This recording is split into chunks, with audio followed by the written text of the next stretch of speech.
Congreso en el que desde hace un tiempo la presentación de iniciativas parlamentarias a través de las nuevas tecnologías es una posibilidad abierta y real, y donde el uso es realmente ridículo. Creo que llega al 0,1% o algo así.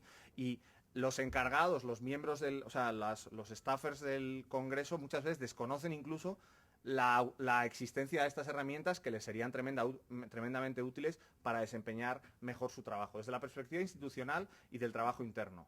Dentro del trabajo interno hay otras herramientas que se están empezando a utilizar más, pues intranet de los grupos, en las que hubo un presupuesto hace relativamente poco dentro del plan estratégico en el que se podían empezar a utilizar.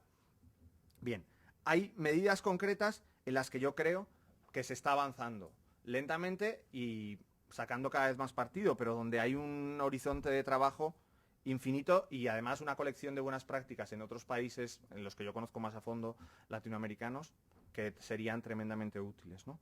Por otro lado, la parte de la información, de la transparencia, donde también tenemos mucho que yo creo que aprendernos, sobre todo en el contenido que se ofrece al ciudadano, en la utilidad que tiene ese contenido, en la accesibilidad que tiene ese contenido y en las posibilidades, en último término, de utilizar ese contenido fuera del ámbito parlamentario.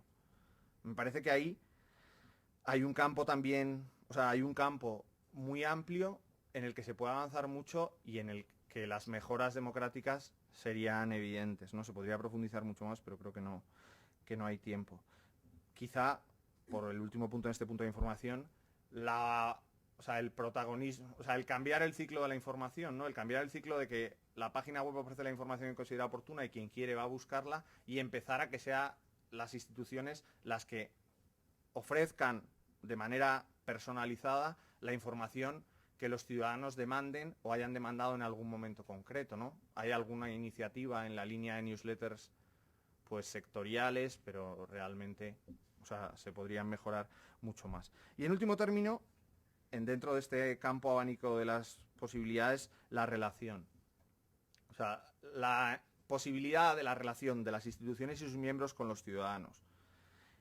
Y ahí quizá es donde más tenemos que avanzar o más tenemos que aprender, ¿no? Desde las respuestas que las instituciones dan a los ciudadanos que preguntan a través de los distintos canales sobre elementos no solo institucionales, sino sobre elementos del contenido, de la función que desempeñan las instituciones. Y sobre todo, y este es el gran campo en el que creo que más se puede avanzar, pero en el que tenemos que tener más cuidado, en la apertura de canales reales de participación ciudadana. Los canales reales de participación ciudadana, que en mi opinión cuando se utilizan también un poco de forma propagandística y poco real, son, en mi opinión, el futuro de la democracia. Pero son el futuro de la democracia en el buen sentido y en el mal sentido. Son el futuro de la democracia porque, como decía Antonio, pueden llevarnos a un futuro mucho mejor, o son el futuro de la democracia porque pueden arrastrar con ella la democracia. Cuando se utilizan los canales de participación para generar expectativas que salen del sistema político actual vigente en nuestro país, la decepción ciudadana es enorme. Y las posibilidades de, entre comillas, revolución de los ciudadanos porque no ven sus expectativas democráticas cubiertas, también es enorme. Por eso es importante entender cuál es el papel de la participación política dentro del sistema político, en nuestro caso español, y empezar a articular vías, una vez que entendamos cuál es ese papel, empezar a articular vías para que esa participación sea real, sea efectiva, sea eficaz, y los ciudadanos puedan de verdad contribuir a la adopción de decisiones públicas. Eso requiere, en mi opinión, un cambio de sistema político. No requiere, como muchas veces se hace, el poner determinados parches, el lanzar determinadas iniciativas, sino tomarse el tema de la participación en serio. Y requiere sobre todo, y con esto termino, una respuesta de la sociedad real, la existencia, y yo creo que en España en esto estamos mejorando muchísimo en los últimos años, la existencia de una sociedad civil viva, una sociedad civil activa, que sea capaz de utilizar esos canales que ofrecen las instituciones o de crearlos cuando las instituciones no los utilizan para poder intervenir de manera real en la vida política de nuestro país, ya sea a través de sistemas de control, ya sea a través de sistemas de participación. Y solo entonces, si tenemos en cuenta, creo, estos elementos y si generamos o creamos las estructuras necesarias para llevarlo a cabo, el futuro de la democracia será, pues como decía Antonio antes, tremendamente prometedor, por decirlo de alguna manera, y nada más.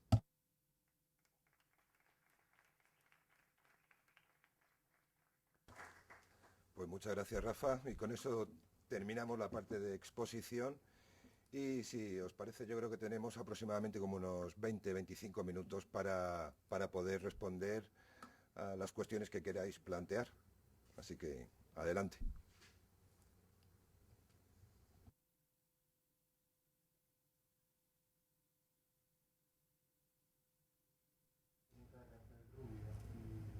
Quería saber si existen ya datos que avalen en este campo de la comunicación política que se están produciendo procesos de desintermediación similares a los que está provocando Internet en otros ámbitos.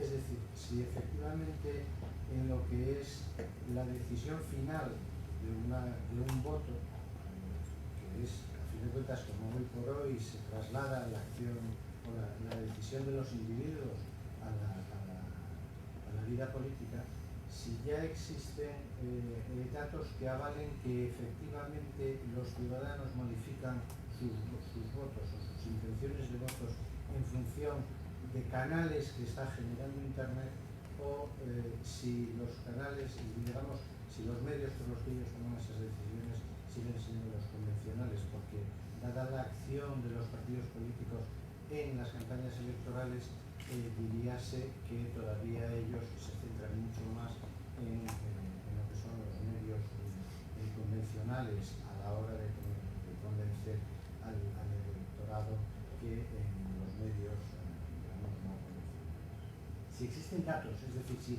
si esto ya está avalado por una serie de encuestas que dicen, no, pues es que la gente toma su decisión en un X% conforme a esto o conforme a lo otro. No opiniones. O sea, la pregunta es tremendamente compleja porque, en último término, yo creo que depende básicamente del sistema electoral de cada país. La capacidad de tomar una decisión de voto en función de sus consecuencias, por decirlo de alguna manera, y de medir esa decisión o qué ha influido en esa decisión, es tremendamente complejo y depende, yo creo, en gran medida del sistema electoral. El único dato que yo tengo, que quizás es un dato conocido por todos, pero que a mí me parece como... O sea, por decirlo de alguna manera, hay dos temas que influyen en la decisión del voto y, en último término, como el voto es a día de hoy sigue siendo la elección de representantes, y el representante, una vez elegido, adopta decisiones, por decirlo de alguna manera, en un número indeterminado, o sea, en un número inmenso de temas, es difícil, o sea, cada persona, por decirlo de alguna manera, adopta su decisión en función de temas que para él son esenciales. Pues hay un dato que no es dato, pero se decía ayer en un informe interno del Partido Socialista que decía que la decisión de la ley Sinde podía suponerle 500.000 votos. Sinceramente no he sido capaz de profundizar si el informe interno era cierto y de dónde venía, o sea, cómo habían hecho la estimación, pero es un dato concreto, por decirlo de alguna manera, al menos publicado, en el que hay una intuición en esta línea. Hay otros temas que para muchos votantes son esenciales, temas relacionados muchas veces con, pues, valores morales o temas relacionados, que en Estados Unidos están tremendamente definidos. O sea, las exit polls de Estados Unidos son capaces de afinar de una manera más o menos clara cuál es el tema que hizo a esa persona votar y por qué tomaron su decisión. No sé si va en la línea. Entonces, yo las que he trabajado bastante son las del año 2008 y las del año 2004, y ahí puedes definir. El 45% votó en función de la política de seguridad, o la guerra, por decirlo claramente. Perdón. El X% votó por la posición de unos y otros en temas, pues en el tema del aborto, creo que era el 17. Yo eso te lo puedo pasar si te interesa creo que son relevantes y que son interesantes. Hay un segundo tema más superficial, entiendo, pero que también quizá vas también en la línea de lo que preguntas, que es ¿hasta qué punto las nuevas tecnologías sirven para ganar votos? En mi opinión, de manera directa, a día de hoy, no son útiles para ganar votos como canal único. El dato que tengo en esa línea, que a mí es el que más me llama la atención y que creo que es muy útil, y que además lo cuento siempre, o sea que muchos lo habréis oído ya, es que el 42% de las personas que votaron por Obama lo hicieron porque un amigo, un vecino, un compañero de trabajo les había hablado personalmente del candidato. ¿Eso qué quiere decir? Eso quiere decir que a todos ellos que hablaron del candidato les había llegado información, y creo que en gran medida a través de las nuevas tecnologías. ¿Obama ganó las elecciones por internet? Es el debate eterno, ¿no? No lo sé, pero solo por el uso que hizo para conseguir que de una forma personal unas personas hablaran a los votantes con confianza, con credibilidad de su candidatura, me parece que tuvo una influencia determinante. O sea, superar a un 42% que conocen, por decirlo de alguna manera, al candidato de primera mano, es salir en cualquier elección con una desventaja infinita o con una ventaja infinita, ¿no?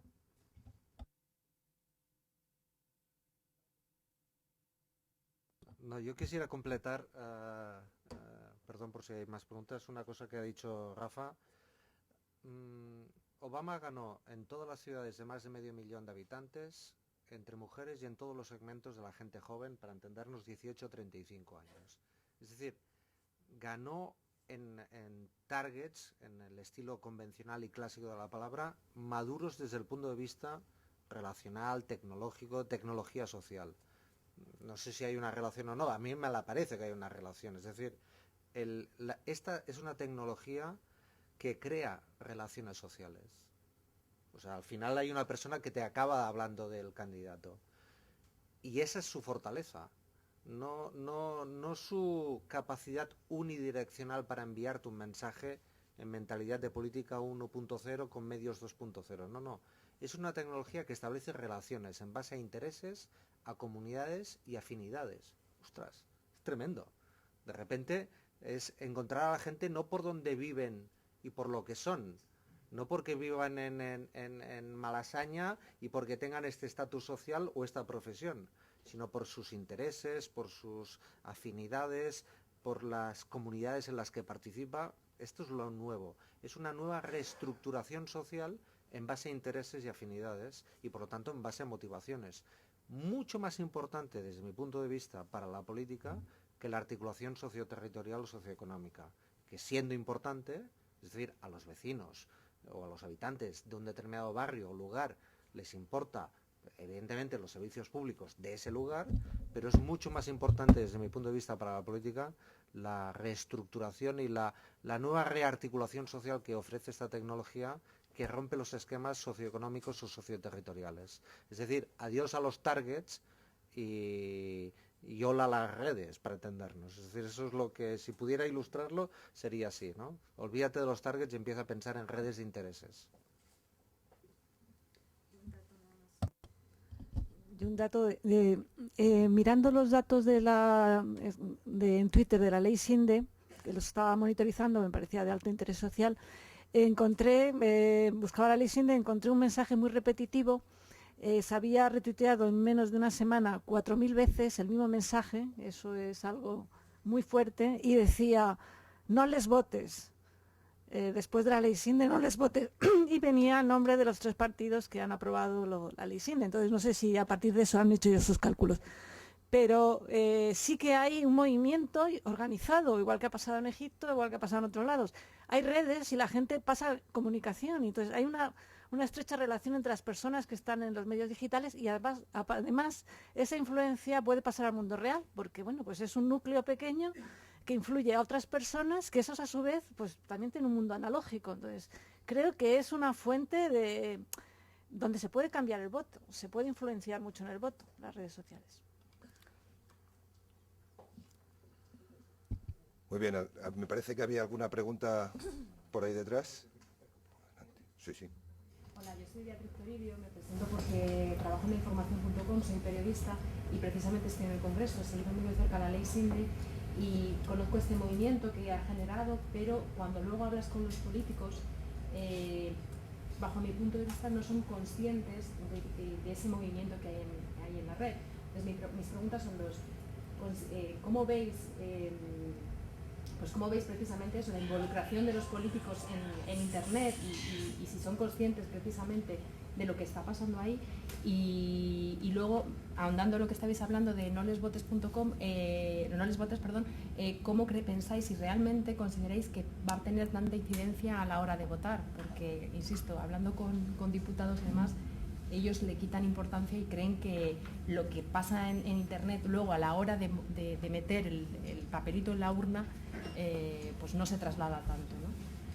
Y luego otra segunda pregunta, me gustaría saber qué político pondríais como ejemplo que está utilizando bien la red por lo que comentabas, no solo desde un punto de vista español, me refiero electoralista, sino porque se comunica con los ciudadanos y demás. Hoy precisamente, no sé si sabéis que Rubalcaba ha estrenado Twitter y se está diciendo que, bueno, pues que no comunica muy bien.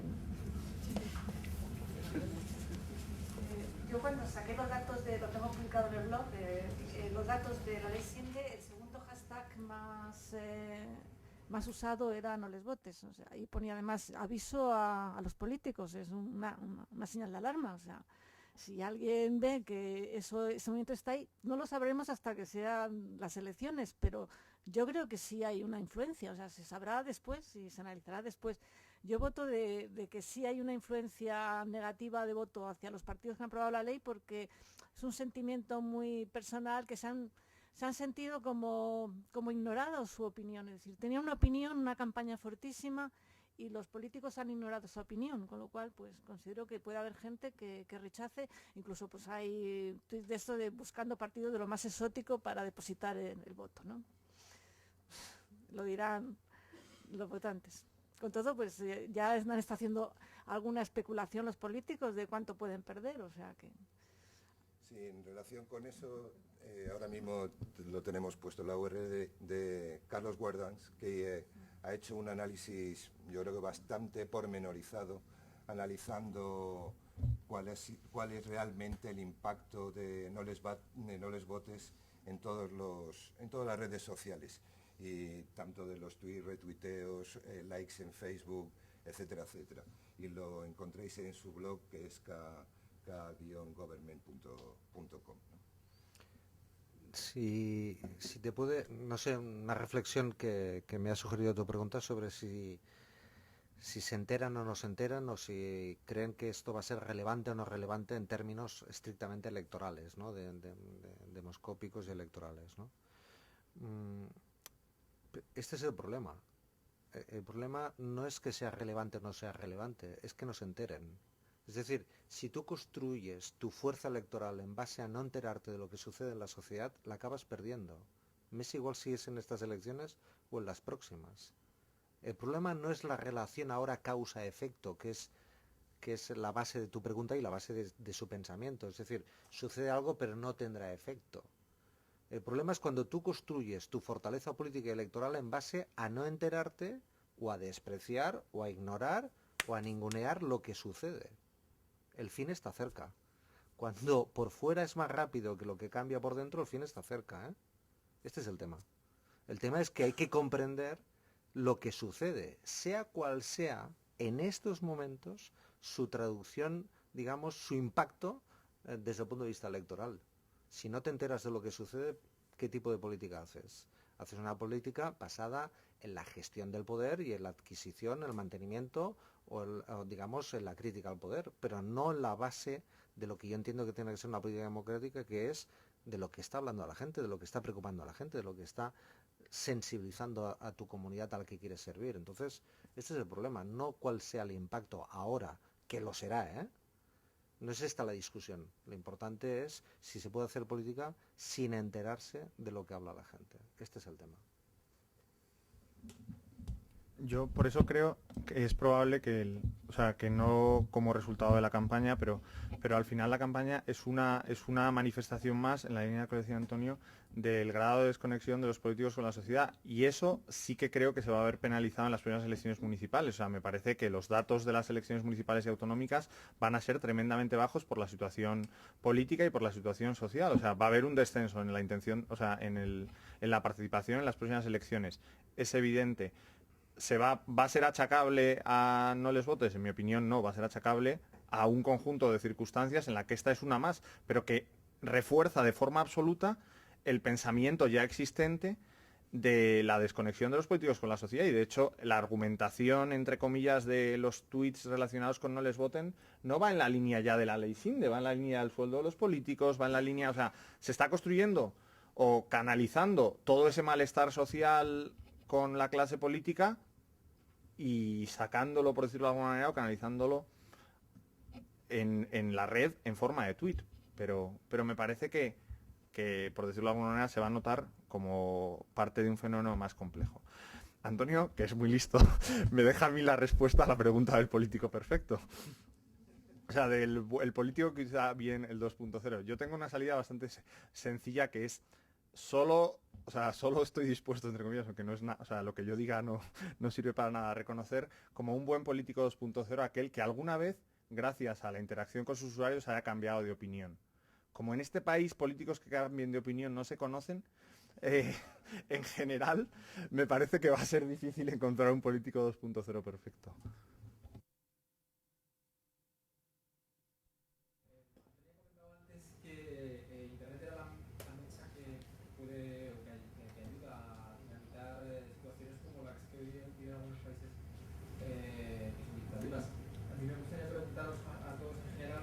Y en el caso de dictaduras de países potentes y bien organizados como China o Rusia, ¿pensáis que, o sea, por qué todavía Internet no ha mellado o erosionado suficiente aquello y si lo puede llegar a conseguir o puede haber capacidad de respuesta por parte de estos aparatos para neutralizar los poderes de la red?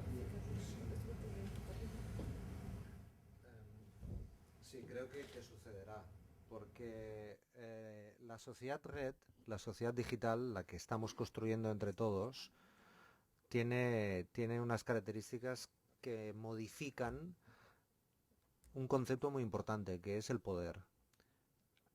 Tradicionalmente hemos asociado el poder a la fuerza, al tamaño, a los recursos y a la posición. Es decir, tiene más poder el que está arriba de una organización, tiene más poder una organización grande que una pequeña, tiene más poder alguien que tenga muchos recursos humanos o materiales o económicos. Es decir, tiene poder este tipo de dibujo del poder, ¿sabes? De formulación del poder. Yo creo que esto es lo que cambia en la sociedad digital.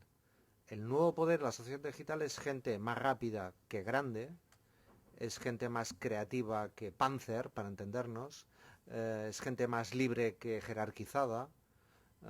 Esto es lo que cambia. Por eso es posible el pulso contra la fuerza. Porque en la sociedad digital ganan las ideas, acaban ganando las ideas, por encima de cualquier otra fortaleza, ¿no? Entonces es la fortaleza de las ideas y de las personas por encima del poder convencional y las jerarquías autoritarias. Entonces eso es lo esperanzable y lo que me da tanta energía positiva, que creo que compartimos en la mesa y en la sala, ¿no? Es que, a ver, no quiero parecer ingenuo de ninguna de las maneras, porque mientras esto suceda hay muchísima gente, millones y millones de personas que están muy mal, ¿no? Pero es posible que ganen los buenos. Perdona si quieres la frivolidad, es posible que en un mundo en donde el poder no tiene que ver con la fuerza ni la jerarquía, en un nuevo mundo que tiene que ver con la reputación, con las relaciones, con las ideas, es posible que al final, digamos, triunfen unos determinados valores. Por eso, lo más interesante de este tipo de tecnologías es que es una tecnología que es social y es una tecnología que se nutre de determinados valores. Compartir, comunicar, mérito. Ostras, nunca en términos globales habíamos estado así en la humanidad. Nunca habíamos tenido un momento histórico en donde estos valores fueran los valores de referencia para una tecnología que es muy rápida, muy potente, que ha avanzado en los últimos 10 años como nada en la historia de la humanidad y que puede modificar las relaciones, las estructuras, las lógicas, los paradigmas, para entendernos. Pero a mí me parece que es mucho más nuclear, ¿no? Es decir, lo que cambia es el concepto que tenemos de poder. Y esto es lo relevante y la fortaleza que tiene. Solo añadir que, por decirlo de alguna manera, es cuestión de tiempo, ¿no? O sea, que cuando vemos, lo decía antes, cuando vemos los resultados, pensamos que son frutos de movimientos espontáneos. Yo tuve la suerte, porque la verdad es que fue una suerte, de participar hace 5 años en una especie de congreso de disidentes mundiales en Praga, hace 5 años, donde estaban muchos de los disidentes egipcios, muchos de los disidentes libios, muchos de los disidentes iraníes, que 5 años después se han hecho, entre comillas, famosos, pero que llevaban 15 y 20 años trabajando. La sociedad en red tiene muchísimas ventajas y una de ellas es que el pensamiento se difunde de una manera absolutamente capilar. Pero eso, el convertir ese pensamiento en estructuras sociales lleva mucho tiempo, y en las sociedades como totalitarias o en las sociedades en las que las dictaduras, por decirlo de alguna manera, son más fuertes, cuesta mucho más configurar ese núcleo social en el que luego la chispa de Internet provoca la explosión. Por tanto, o sea, me consta y creo que es público que hay mucha gente trabajando también en Rusia y en China por llegar a la democracia, y que eso es una siembra lenta, pequeña, que se va difundiendo cada vez más y que algún día explotará. Pero de verdad que estoy convencido que explotará. Y esta experiencia que os contaba yo en el año 2006, cuando estaba ahí, en medio de toda esta gente, que eran pues 800 personas, o sea, era muchísima gente de la que yo no había oído hablar en mi vida, y que te contaban las historias y decías, Dios mío, ¿y para qué servirá esto, no? Te preguntabas, decías, pero o sea, esto tiene futuro, más allá del valor personal indudable y de la admiración que te generan estas personas por el mero hecho de vivir como viven. Decías, pero esto algún día, pues pensando en Egipto, por ejemplo, ¿no? Esto algún día tendrá fin. Y cuando 5 años después ves los frutos, dices, Dios mío, claro que merece, claro, o sea, hubiera valido la pena de todas formas, ¿eh? Pero claro que valía la pena.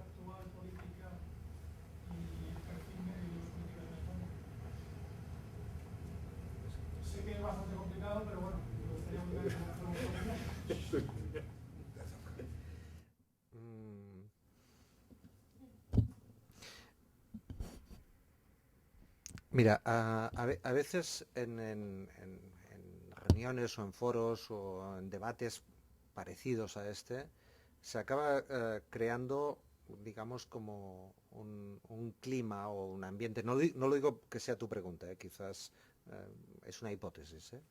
Un clima, digamos, que va desde el todos son iguales a no tienen remedio, entre comillas, ¿no? Es decir, en una especie de amplio espectro.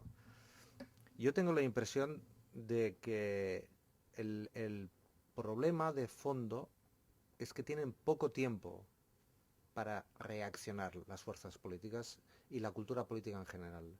Tienen poco tiempo porque el gap entre lo emergente, lo nuevo y lo caduco y lo que son empieza a ser, digamos, dramáticamente grande. Entonces, esta tecnología que incorpora una cultura y unos valores y una práctica, es la gran energía para revitalizar la política. Es decir, a mí cuando me preguntan, cuando asesoro a políticos, etcétera, no, la renovación de la política, digo, pues lánzate a esto, porque lo que vas a aprender, lo que vas a conocer, cómo te va a contaminar, el tipo de experiencias que vas a tener van a ser profundamente renovadoras de la política, de la práctica política. Entonces, este es el tema, que es una gran oportunidad para la renovación de la política, no para la antipolítica o para renunciar a ella, sino para renovarla. Entonces, este es el tema. Es decir, antes preguntaba por la prensa escrita, pero no sé si hay aquí algún representante público. Esto es hoy, Madrid, bueno, quizás hay hoy pleno en el Congreso, sesión de control, pero seguro que habrá algún jefe de gabinete, algún jefe de prensa de algún ministro. En fin, estamos hablando de política 2.0, Evoca, están los Cerezo, en fin, no me parecería... No me parecería tan raro que hubiera alguien, digamos, organizado de la estructura, si queréis, de lo establecido, Sí, ahí. Estupendo. Que levante la mano. Ahí hay un héroe, muy bien, un héroe. Entonces, pero bueno, pero 1, 2, o sea, esto es lo que quiero decir, que hay poco tiempo, entonces por eso hay que influir muchísimo en alertar de que este poco tiempo hay que saberlo utilizar, aprendiendo, cambiando, renovando urgentemente, porque lo que está fuera de toda duda es que el modelo leninista de las fuerzas políticas, tanto de derecha como de izquierda, el modelo del centralismo democrático, el modelo de delegación de soberanía que utilizan todas las fuerzas políticas en el Estado español, ya te digo, tanto de derecha como de izquierda, esto se acabó. No se representa este modelo jerárquico de delegación de centralismo democrático, no es comparable esa estructura, ese modelo, a ninguna organización que esté funcionando en la sociedad. Quizás la universidad, con perdón, pero en todo lo otro no. En todo lo otro es otro modelo organizativo.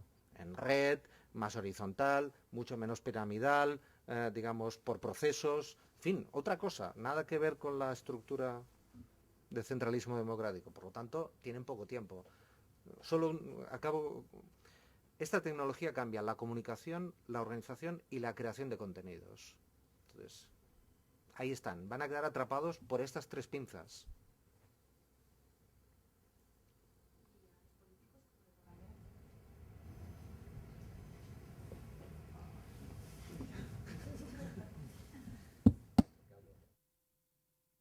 O sea, yo creo que es que no, o sea, que no queda más remedio que adaptarse a la realidad. O sea, que cuando la realidad cambia y tú eres el representante de la realidad, como decía Antonio, la separación tiene un límite. O sea, hay un momento que no puedes seguir estando separado. Entonces, o te adaptas o mueres en el sentido político de la palabra, ¿no? Entonces, yo por eso también, o sea, soy tremendamente optimista. O sea, creo, como he dicho antes, que en los partidos políticos españoles hay muy poca apertura a las nuevas tecnologías, pero creo que como el motivo de la razón de ser de los partidos políticos en España, que en mi opinión es el verdadero nudo en el que en el que chocan todas las cosas de las que hemos ido hablando ahora, como la razón de ser es mantener el poder y el poder estará en otro sitio, los partidos, si quieren seguir existiendo como tales, tendrán que adaptarse o llegar a los nuevos lugares o las nuevas estructuras del poder.